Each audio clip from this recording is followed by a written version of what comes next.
We've talked about the history of an amazing organization, and I didn't want to leave it at that. I want to talk to the young Mennonite women that will be growing the organization. What I want to share with younger women, and I will say that my two nieces were my muses for this reflection. We stand on the shoulders of some strong women. We've been nurtured by women who weren't allowed much else than to be wives and mothers. Little more socialization than home, church, and family, yet in these confined restraints, they made a way, forming groups of women who gathered to fellowship, work on mission projects, to pray and worship, and to affirm one another. They declared themselves important in a patriarchal society that worked to silence them. They embraced their belovedness by God, and they could not be held back. I remember midwives of miracles, my own mother, who gave me birth, the greatest miracle of all, and taught me so much. The mothers and grandmother types who didn't attempt to define miracles, but who assisted in birthing miracles and invited me to celebrate, whether in the home, in the Sunday school classroom, in the camp cabin, in the youth group, or around the table. So who have been your midwives, the ones that celebrate the miracles that have become your life? There were women and peers who became patrons of potential for me. These women accepted my quirky, out and left field ideas, and they politely smiled at me with my childlike creative attempts. In my adult life, these patrons of potential have nudged me to nurture that creativity and have even awakened potential within me that I had not acknowledged. They've proclaimed my potential and affirmed as I have shared it with the world. So who are the patrons who have nudged you to your potential?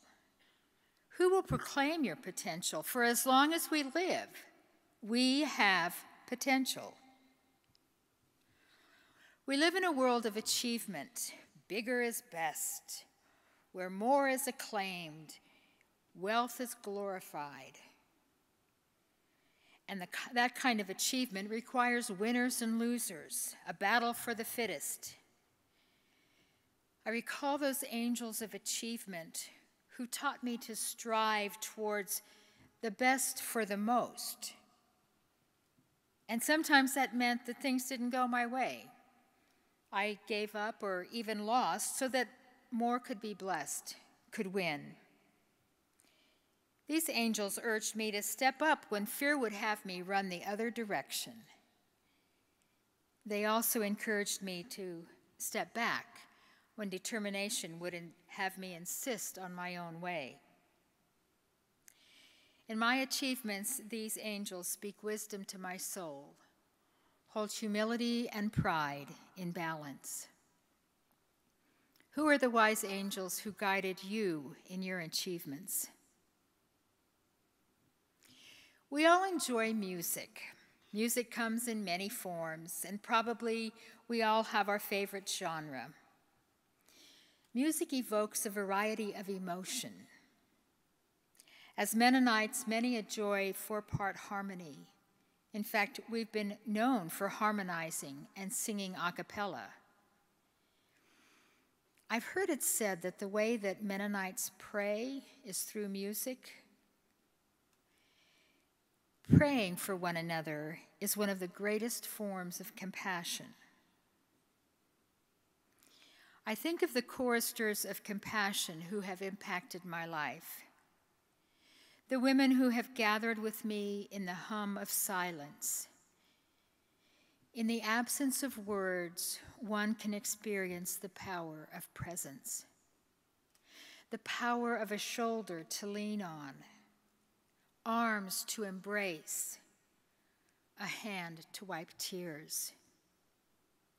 or those choristers who joined me in an hallelujah when a breakthrough was experienced, a hallelujah at a reunion of friends who had not seen one another for far too long, a hallelujah at an accomplishment well fought, leading to success. How have you joined in the choir?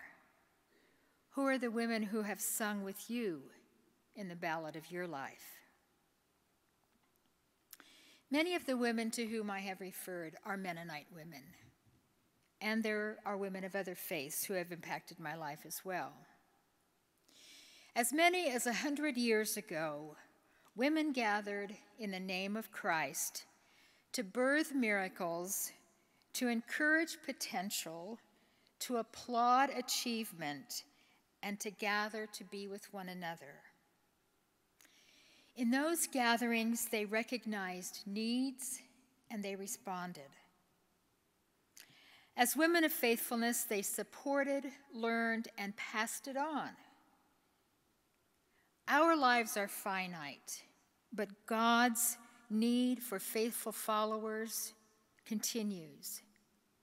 So in this world of uncertainty, brokenness, and competition, the faithful must respond. And just as our foremothers responded years ago and respond today, so will we. It will look different, but it will be authentic all the same. So my dear young friends, learn from these strong women who have shaped your life, whether it be stories you've heard of your foremothers or the women with whom you share this life. Learn from these midwives and patrons. Support one another when you gather as angels and choristers, and pass it on. Mennonite Women is 100 years old. A new chapter is beginning. Hallelujah.